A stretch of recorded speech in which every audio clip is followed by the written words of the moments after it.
What's one story or moment from an interview that stayed with you the most? Okay, that's a good question. There's two, I think. You can have two. I'll let you have two. Trust me. Thanks. Yeah, let him have two. Ignore the one, but yeah, do two. So the one guy I interviewed was from upstate New York. His name was Alan Moskin.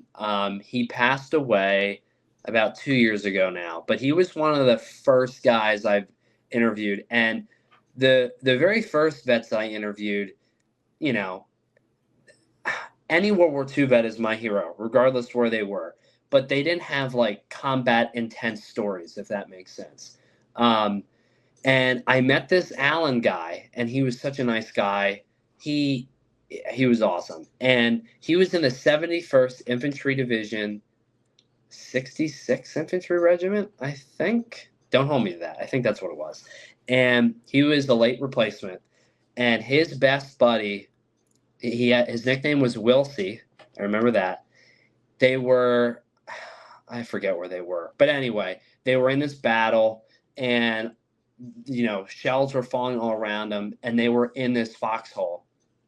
And all of a sudden, the shell hit right in front of them, and it blew them off their feet. And Alan fell back, and Wilsey was just disintegrated. And Wilsey had a tattoo of like a flag, an American flag, and an eagle, the bald eagle. And his arm hit Alan in the face. And he's holding up this blood-soaked arm of his best friend. And when I heard that, I was like, and this is like one of my first interviews, I was like, oh my God.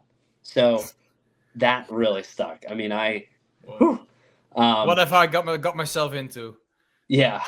Yeah, I'm not surprised that stuck. But then I think at the same time, hearing stories like that, we're all used to seeing movies and the TV shows that kind of glorify it a little bit, when really it was a horrendous, messy business. So yeah, when you hear it firsthand like that, that's not on a movie screen, I think the impact that has on the psyche and the mind is, it's humbling and certainly grounds you back to earth. Yeah.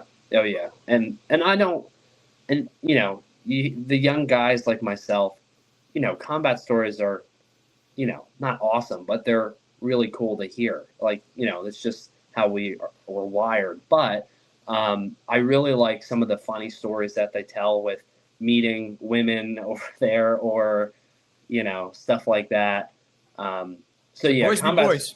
Yeah, boys to boys, exactly. So I've heard stories that are probably not politically correct anymore, but yeah, I've heard some really cool stuff. But another story that stuck out to me, there's so many now that are just popping into my head.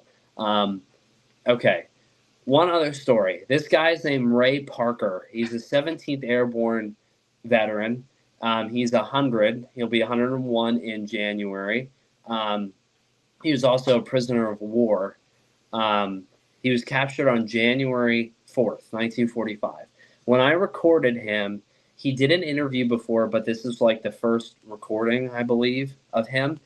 And he didn't want to be interviewed, but his son was like, come on, you should do it. He's like, just tell him everything, because I want my family to know your story. I want to be able to tell my grandkids what Pappy did in the war. And Ray was like, fine, I'll tell him everything. I mean, oh my gosh. So coincidentally, I interviewed him on January 4th, 2025. And we were just going through his, story. And he said, and it started snowing outside, like, outside. And he's like, let me tell you, this day reminds me so much of when I got captured. And I was like, yeah, it's snowing out. And he's like, in my book, you'll have the original telegram that was sent to my family when I was captured. And he's like, read it. And it said on the telegram, it said, on this day, January 4th, 1945, your son Raymond F. Parker was captured in battle. And when I interviewed him, that was coincidentally the 80th anniversary to the day that he was captured, and it was snowing outside. So that's another thing that really stuck to me. That's incredible. What are the chances? That's mad.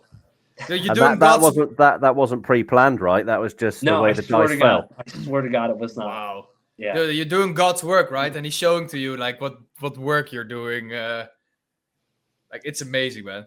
I like doing these things, but I just hope people don't think I'm bragging, because I really, it's about them. I only do this stuff, you know, for them. I don't mind doing interviews. Dude, it's trust about me. them.